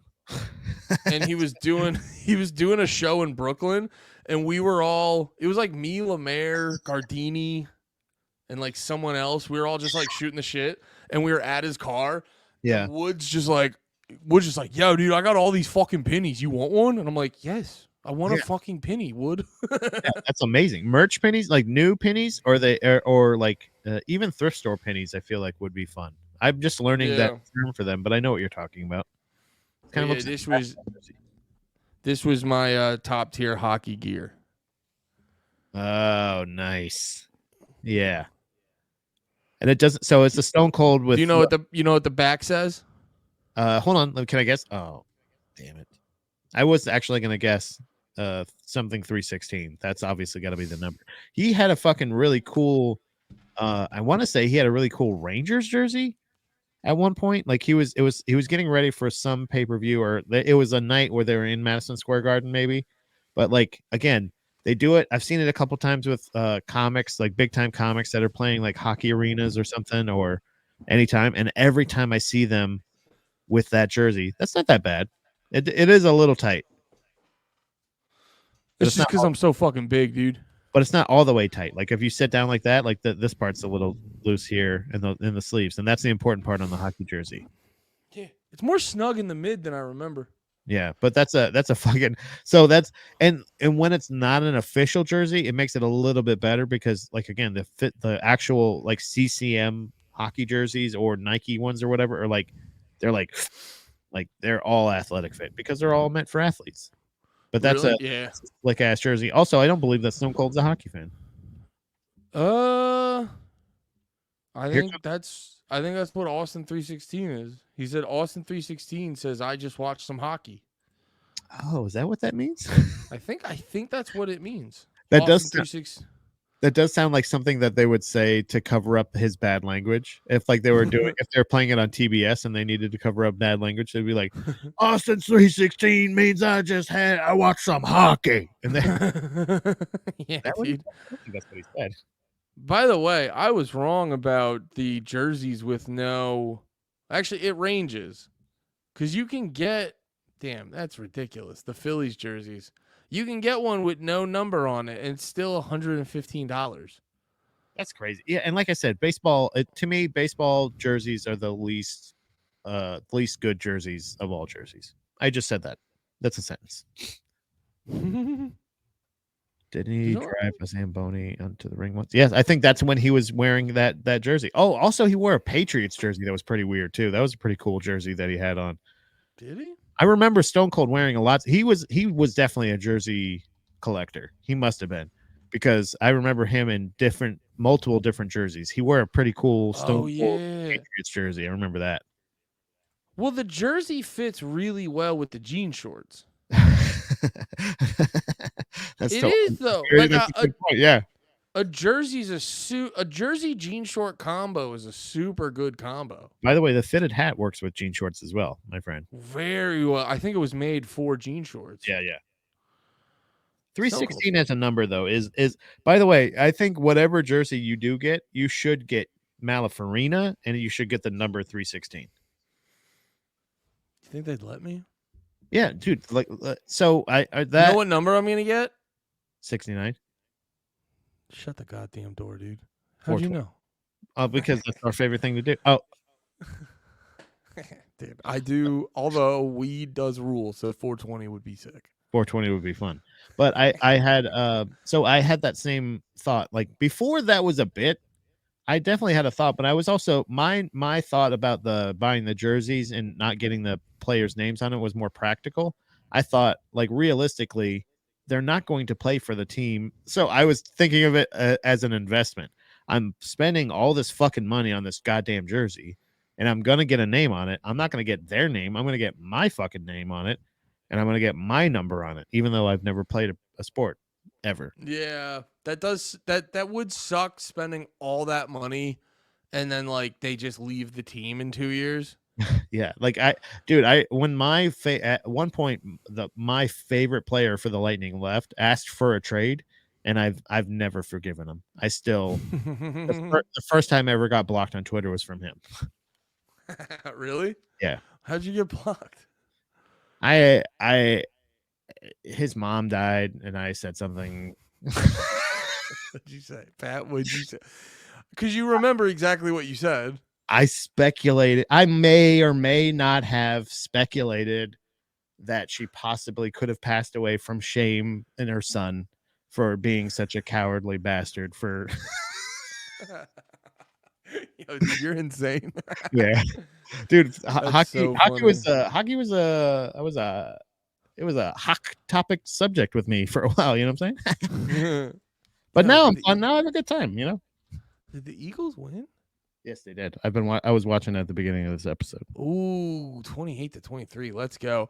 Yeah. Football jerseys are not a fun jersey to wear. They're only like because you can like if we were having a cookout and I showed up in a Phillies jersey, that feels good. You got the buttons down the middle.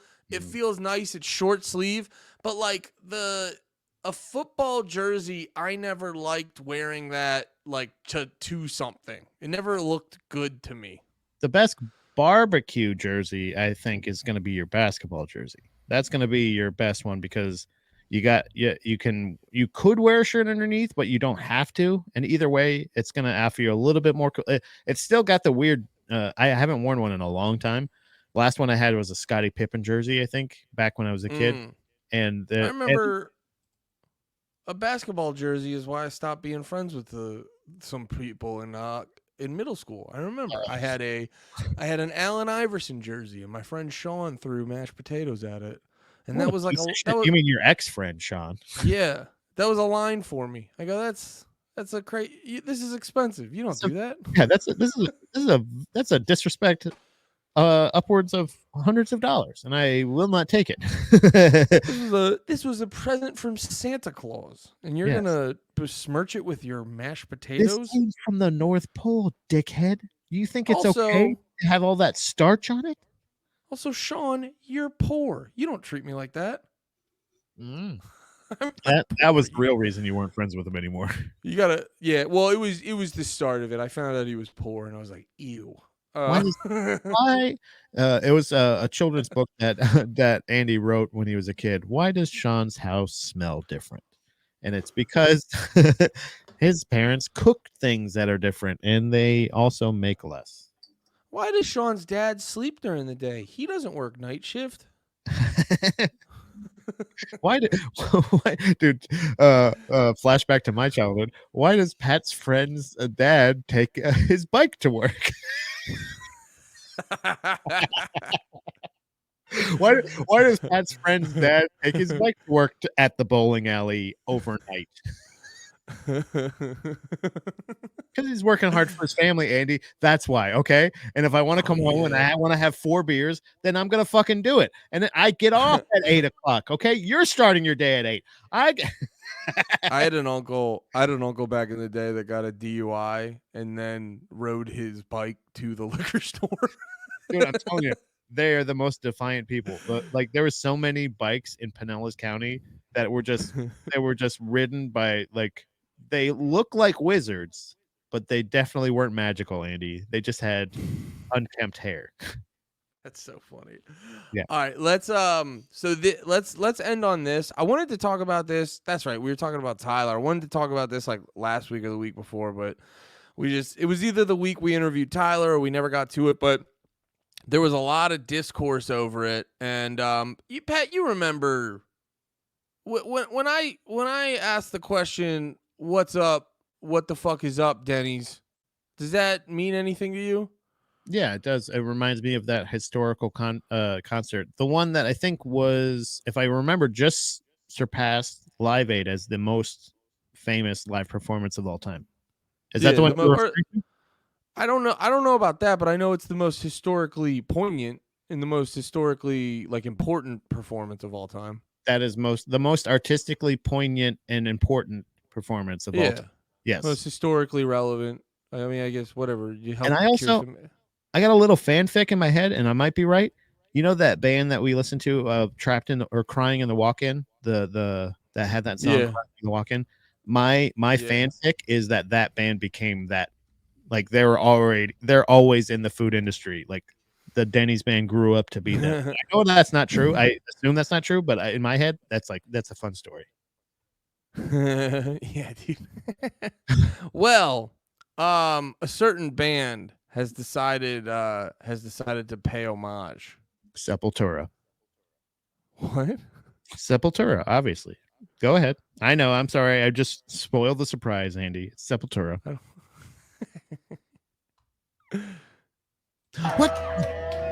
What's up? What's up? What the fuck is up, Denny's?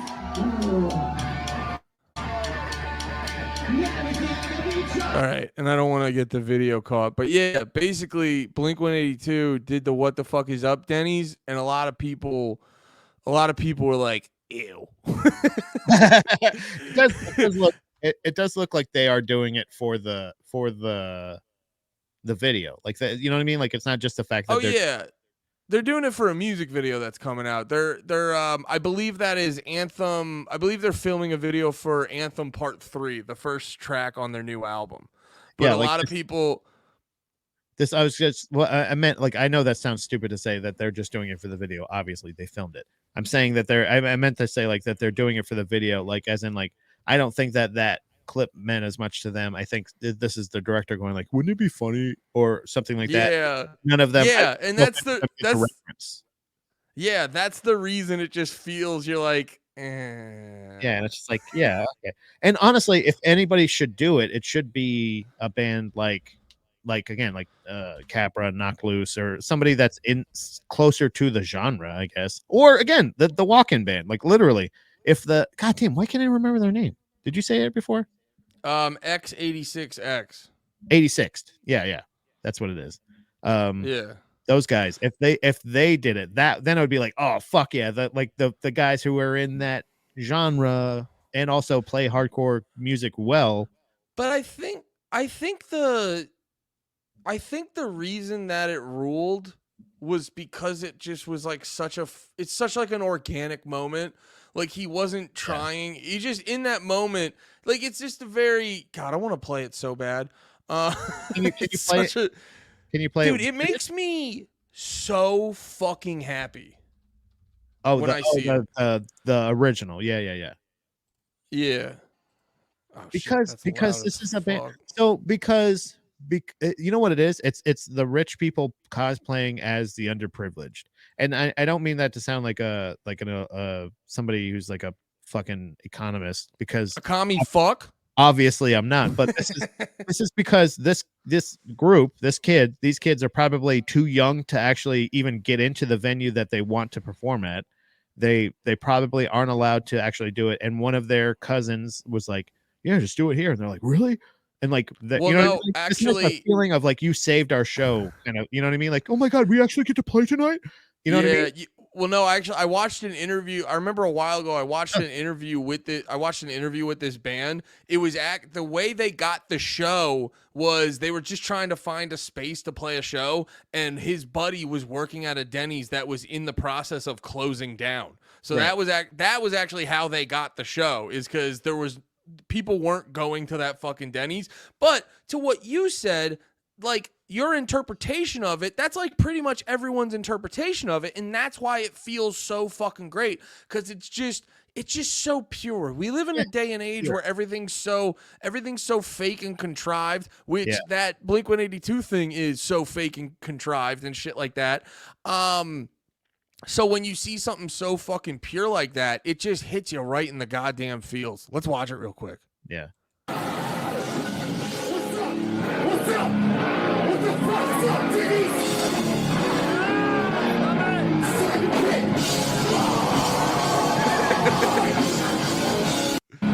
What the fuck's up, Diddy?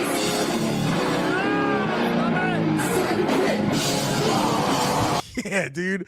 And it's just so, because even with Blink-182, they're like, what the fuck's up, Denny's? Yeah. Well, he's like, huh, what the fuck? He's like mocking it. You know what I'm saying? Like this kid is like, it's like it's for a meme. You know, it's just a meme. Like they're excited about the meme, not like, whereas the eagerness, we talked about this too, about like in smaller towns, like the harder music, like finding the people in your community that also loves hard music and heavy music and the genre, or the venue that's going to play the music you like, all this other shit.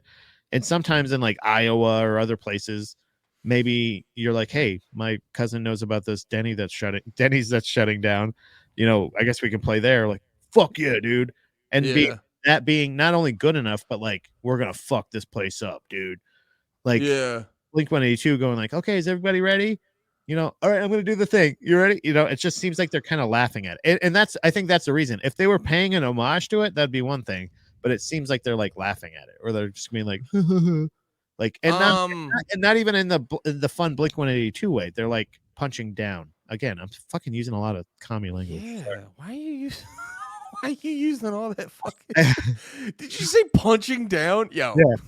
Did I use that right? Is that what they're doing? Is that what this is? Like, right, where they're like, they're up here and they're like saying like, haha, you little dorks. So like, I don't think they're laughing at him. I don't interpret it as them laughing at him. I just think they're trying to co-op a fun thing and associate themselves with the fun thing. Okay. But it just adds insult to injury. Like, it adds insult to injury where, because it was such like a pure organic thing, and then they post about it and they have a link to their tour, and then you go to their website and you get tour, and it's like, oh, and also get our tickets off Ticketmaster through this Live Nation venue. It's just like, oh, you guys don't, this is so corporate and corny. It fucking stinks. Now, I saw Tonye in the comments said something that I want to address, because a lot of people were talking about this, and I will get Blink-182's back on this. So he goes, I don't mind the meme of them doing it, which fair enough, but they did put out merch for it that I think is pretty cringe. So on the surface, putting out merch is cringe. Like this, I have a picture right here. This is what he is referring to. What was that noise? Did I do that? So now you guys are on the Pat bandwagon. We're gonna start attacking bands putting out merch. Well, they have. To be fair, though, they have more than 3 songs, so you're.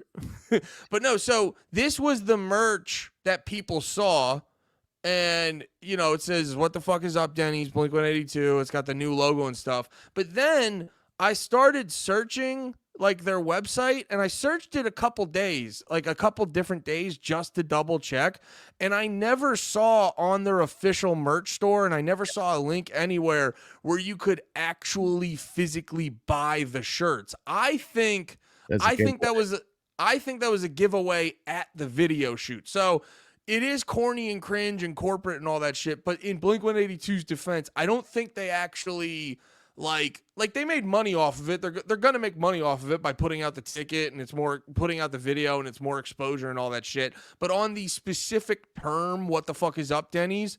I don't think they actually made money on that. So to be completely fair about that, Andy, I think they should take all the proceeds and give them to Planned Parenthood. Sorry, I just want to hit the trifecta. I agree, dude. Oh yeah. I believe all women. I mean, at this point, why aren't we just believing all women? You know, and to be honest, in this oppressor-oppressed dynamic, Blink-182 is in the privileged position of trying to, because Black Lives Matter. And I mean, Andy, I'm going to do this. This is my defense. I mean, like, come on, guys, like, wake up. You're really being tone deaf here, guys. Okay, you guys don't understand. Like, like you're. I mean, hello. Pulse is here, and you guys' fingers are right up here in your tuchus. Okay. All due respect to all of my LGBTQ plus ACW, Yeah, on this stream ECW, ECW fans. on this stream we believe science. Yeah, I love letters. I love adding letters onto a well-established thing. Yeah. Flags are great. I love, bro, new stripes on a flag every month. Yeah. Love it. Yeah, man. I mean, we love updating merch all the time. So, I mean, if that's me, that's just the guy I am. But I think, yes, I think they're co-opting. I think they're taking a moment and they're trying to do that. I thought maybe it was more of them like mocking it, and I didn't like that when they were There punching. was this is gonna sound mean, but there was a one part where, like, in the band, I saw band members, because the original band was called Live Without, and I saw some band members from Live Without like spazzing about it, which understandably, if you see that, I can getting mad in the moment. But there was like the one band member was he was tweeting, he's like, I can't pay for. He's like, I can barely pay for my rent. I can't pay for my electricity, blah, blah, blah, all this and that. And these corporate fucks are making money off. It's like, all right, well, the Denny's moment happened 10 years ago. And your band hasn't figured it out in a decade. That's not Blink-182's fault. This is not a Blink-182 thing. This is like, you've had more than enough time. Yeah, dude. You guys have full beards now. Like, you're all grown men that should have moved out of your town, to be honest. If you're still in the same Denny's Guys, thing, you know what I'm saying? Like, like the Denny's is a cultural movement. Like the What the Fuck Is Up Denny's is a cultural thing, to the point where every band spaz because this happened. You guys should be putting out new What the Fuck Is Up Denny's shirts every 2 months. Yeah. Like, what are you doing? So is that what they're pissed off about? Is the shirts necessarily, or the actual thing? Because they could be, maybe it is a thing where they're like, with purchase of, like, this could be like a fan club thing. This could be like a thing where they're like, no, you're doing your thing. No, You're doing the thing you do. No. I promise I'm not. I'm saying, like, I don't think that. I think they may have, like, not that, like, the kids had those young. What was the name of the band? The original Denny's band? Live Without. It's not like Live Without has the right to What the Fuck Is Up Denny's, unless they had already made those shirts. And you're right. If it took you fucking however long, I don't know how long that clip is, how old that clip is, but it's got to be, dude, it's like 11 years old, 10 or 11 years old, right? Yeah, it's an old fucking clip. So yeah, if you haven't made a shirt in that time, you lost. You lost out.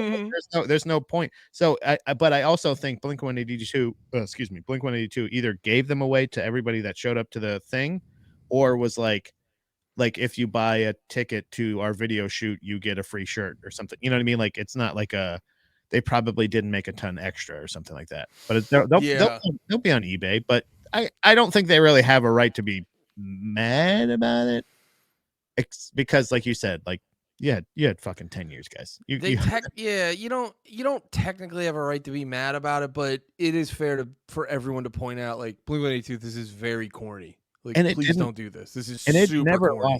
It never lost steam. Like, it never lost, like, the fact that this person, he's like, they're doing this, and everybody, like, we all get we get it. It's a great, because that meme continued to live. You had plenty of time and plenty of clout. I would have loved to have seen them. Yeah, it never died down. And that's the real thing too. It's like, okay, you're bitching about not being able to pay for your electricity, but yo, I'm sorry, dude. You're in the What the Fuck Is Up Denny's. You're in the What the Fuck Is Up Denny's band. After a certain point, exploit the ever living shit out of it. Tonya, right there. Perfect fucking way to make this into a thing. Try to buy the Denny's and turn it into a venue.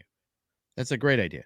That's one of those things where, like, everybody try to pull. But again, if they're at this point going like, we still can't pay for our electricity, like, dude, you guys should have found a job after the Denny's closed down, because it's like, dog, you had 10 years. In fucking 10 years. And honestly, like, if even if those guys started a venue and, like, just modeled the stage kind of like a Denny's, at least to start out, like, just to joke around with people and be like, hey, we're the Denny's guys. Even that probably could have worked, but we don't know if they tried any of these things and failed, or if they just like tried to be. You know what I bet it is, and I bet it's the thing with early. Do you remember like early viral stars and shit like that? For the longest time, just felt when they went viral, they were just felt bullied, and they were like tried to be as legitimate as possible right away. Nowadays, with my wife, my future wife Tiffany Gomez, like she's like, hey, I'm about to blow up. I'm gonna try to take this opportunity to plan so that when I come forward, if I whatever venture I want to start or whatever thing I want to do, I'm gonna like plan it out because now I'm a celebrity. But like back then they were like, I want to be take. So this band was probably like, we're not just the fucking Denny's band. And then like 5 or 6 years in, we're like, oh shit, we should have fucking really leaned into that Denny's band thing. Yeah, dude. And then missed out and then bitched about it and then saw Blink 182 and we're like, what? We were just about to do something. Yeah. Shut Well, up. it was ironic too, because like right after that happened, there was I guess they did do "What the fuck is up, Denny" shirts like one run forever ago, and then that company that they did them with, they're like, we're doing a limited run again. It's like, so now you're ironically making money off of their making it more relevant or something. I don't know. It's just like I don't know. We got too far down the rabbit hole of this. Like now we're like, who, like, we know that you guys were the ones that started this, but like, I guess now Blink 182 is finishing it. Well, honestly though, it like my whole thing is it's 1000% corny that Blink 182 did it. But if we're talking about money, it actually is like akin to how copyrights work. Like I forget if we talked about it on here or not, but like if you don't re-up the copyright. If someone no, not even re-upping it. Like you got to do that obviously, but it's not even there yet. Like if someone violates your copyright and you don't do anything about it after a certain point, then it doesn't matter that they violated your copyright. So in the same place conceptually, it's like, you know, if you don't honestly claim the "what the fuck is up, Denny's," you're leaving it out there for other people to claim it. Yeah. You know what I mean? Yeah. You can't necessarily just sit there and just assume that it's always yours, especially nowadays. And for the amount of time that was a legitimate like meme or like really popular or whatever, the fact that I haven't seen more "what the fuck is up, Denny's" shirts, at least like you, dude, you saw that "End It" shirt immediately after they posted the art of the shirt that was coming up. You know what I mean? Like, so like you ended up buying the bootleg? Yeah, the bootleg. You know what I'm saying? Like there hasn't even been like "what the fuck is up, Denny's" shirts that I've seen, at least. Oh, there's definitely bootlegs of that. Maybe. I mean, now that we've said it a bunch of times I'm assuming both of our phones. That we said it? Yeah. Now that's just gonna show up in our timelines, like a bunch of like ugly Christmas sweaters that say "what the fuck is up, Denny's." Yeah, no, I'm just saying I know how the internet works. I would put all my money on the fact that you could have bought like random websites. Yeah. Yeah. By the way, that's my End It shirts haven't come yet. I think they need to fulfill the order still or whatever the fuck. But I'm so excited for those End It shirts. But I do always want to throw that out there because I've been noticing when it comes to certain things like that, I've been seeing those bootleg links littering the comments. Yeah. And it's like the people in the band, first off, as a consumer, be weary of that shit. Like, make sure it's the band's website so they get the money. But also, as the band, like, I think you can delete tweets that are in your replies, or you can at least hide them. I'm pretty sure, yeah. You know what I mean? You can at least like hide them. So it's like bands definitely need to be way proactive about that shit. But yeah, I've just been noticing it more when I go on Twitter and shit. But yeah. Yeah, I think that's a good place to fucking wrap it up. Did you have anything else, Pat? No, I think we've had a lovely conversation. I think we all learned something. And I think that I think we're all better for it. And I think I think we should wear jerseys from now on.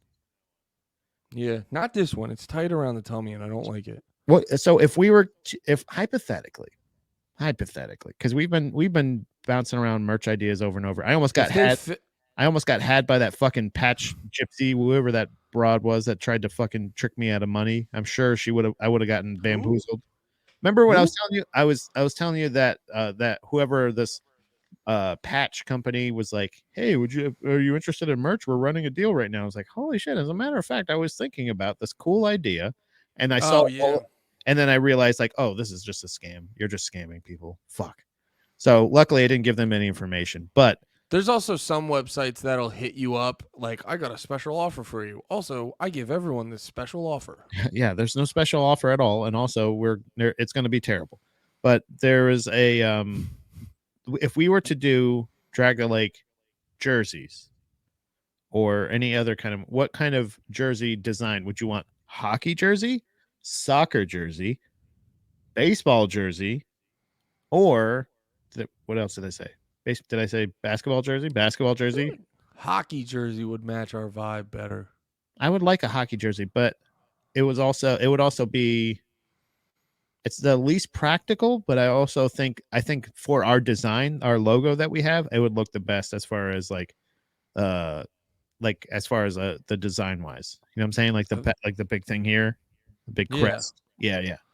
I think hockey jersey would be sick. Yeah, we should do hockey jerseys.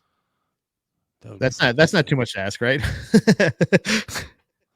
What? I mean, you can get anything made. You just need the money. Yeah, well, that's what I'm saying. Is like the fact that like the overhead on this is going to be astronomical. Can we do one of those things where they just order? We just only make the exact number that we need. Yeah. Can we Yeah, get we 12 hockey jerseys, please? Thank you so much. Well, that's what some people do. They just do fucking pre-orders, and then they only pay for the pre-order, and then they don't ever have any in stock. I think that's actually a dope model more bands should utilize, is the pre-order model, especially when you're a smaller band and you don't want to have to worry about holding on to stock and stuff. Yeah. And then you can do the whole thing, we'll never print this again, and that's what got me with this, baby. Not just the circle. Yeah. They were like, we're only making 500, so that was like a big part of it. And and we know, like, everybody knows that, like, if that was super popular, which it was, obviously, if they sold out in fucking like an hour or two, A couple hours, yeah. they're going to be there like in a year or two, maybe like in like even 4 years. They can totally, all they have to do is just go send another knife printer that logo and then just go like, hey, can we do this thing, like we did a couple years ago? And they'll be like, yeah, totally. Like this time, let's make it 1,000 instead of 500. And then it is kind of brilliant because that the warehouse just has knives. a million knives. Yeah. And that's all. Yeah. Or like a whole block, like get a whole like steak knife set or something like that. They should do like that shit. That's like, you know what I'm saying? Like they could do that anywhere. They could do that. But no matter what, you still have a first run Kublai Khan, signature knife with a circle. And so and no matter what, there is still exclusivity to it. But you're right. It's brilliant to say we're only going to make 25 of these or 50 of these or whatever it is, and then sell them all. And then also just save the fucking bookmark the design, idiot. And then you can do it again anytime you want. Next time you want to do it again. It's not like the printer's going to go, no, dude, you said once. Why did you say idiot? I'm arguing with myself. Who are you mad at? That was fucking crazy. This is how I work, that's how I function. Sometimes that's like save you're like, hey. Well, like that people would think that, oh my god, they're never going to be able to do this again. Like all that, you just bookmark it. You just save the fucking thing, and then like they can't do that again. But I know what you mean. I know what you're saying. I'm not arguing with you. I'm saying that's what I meant, was like anybody that actually thinks that they can't do it again is a real idiot. But you're right. I didn't bring you there. I didn't bring you there. Idiot. I thought you were like mad at Kublai Khan. Whatever's what's wrong? What? Sorry, I was saying whatever's the cheapest in the. Yeah. Yeah, we should just, whatever it is, we'll do any basketball or baseball. You send in a jersey, we'll print something on it. How about that? Yeah, dude, we'll do. That's what Bomb the Music Industry did. If you brought a T-shirt to their show, they just spray painted some shit on your shirt.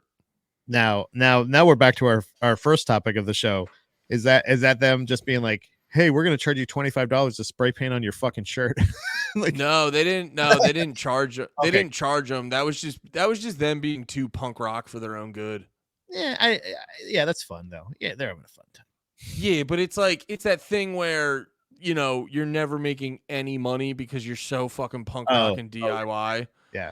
Yeah. And All then right. they're like, hey, can everybody just pay us $2 because so we can just cover the cost of the supplies? Yeah. Cover our Yeah, overhead. exactly. All right, guys. Thank you for hanging out with us. This has been drag the like Adidas tracksuit. That would be tight, dude. Like a forest green tracksuit. That'd be sick. Yeah. And instead of the little Adidas thing, we have our little monster thing that we have on the. Yeah. I would rock an Adidas tracksuit. That would be sick. That would be pretty Yeah. cool. We should do that. Right. Okay. Yeah. Just send us a Yes. link. Send us a link. Call Adidas. All Adidas. Let them know. All right, guys. Thanks for hanging out. We love you. We will see you next. Oh, also, everyone in the stream, we posted some reactions from the New Music Friday that are really fucking good. And then I did a album review for the new. Someone asked me if I could review the Wolf and Bear new album, so I talked about that. Then I did a full album reaction to the new Dying Wish album, which if you don't want to watch the reaction, that's fine, but listen to that goddamn album. Yeah. Yo, that's like one quick little thing. I was listening to the new Dying Wish album and I go, why do I fucking love this so much? It sounds so good. So I look up the producer, I find his Instagram. You know who the guy who produced Dying Wish, you know what else he produced? I'm not gonna guess. You go. Bro, the Boundaries album that I love. The fucking Jesus Piece album that I love. The most recent one? Yeah. And a bunch of Kubla Khan songs. And I was like, that's why I love this so much. It's the dude literally produces all my favorite music. You friend requested this person? Or you No, I just followed him on Instagram. we should reach out to them. We should see about having them on the show. That's a prolific be sick. motherfucker. That's somebody that like low key is, or maybe not low key. Maybe people are very familiar with the fact that person is a genius. But it's an insane run to literally have two of my favorite albums and like one of my favorite bands. Yeah, it's like fucking nuts. I love runs. I love streaks and like winning streaks and like fighting. Obviously unbeaten streaks for like teams and shit like that. Those are always fun because it adds a whole nother element. So like this is a pretty cool streak to be on. The fact that he's been working on so many albums that are like legitimate bangers, and not only that, but you realize like they're like, why is this so amazing? And you realize he's the missing piece. Yeah. Or he's the reason, like, why maybe he is the reason why all these bands are like reaching their potential. So it'd be really cool to talk to him. We should reach out. Yeah, we'll try. All right. Thanks for hanging out, guys. We love you. Be about it. Peace.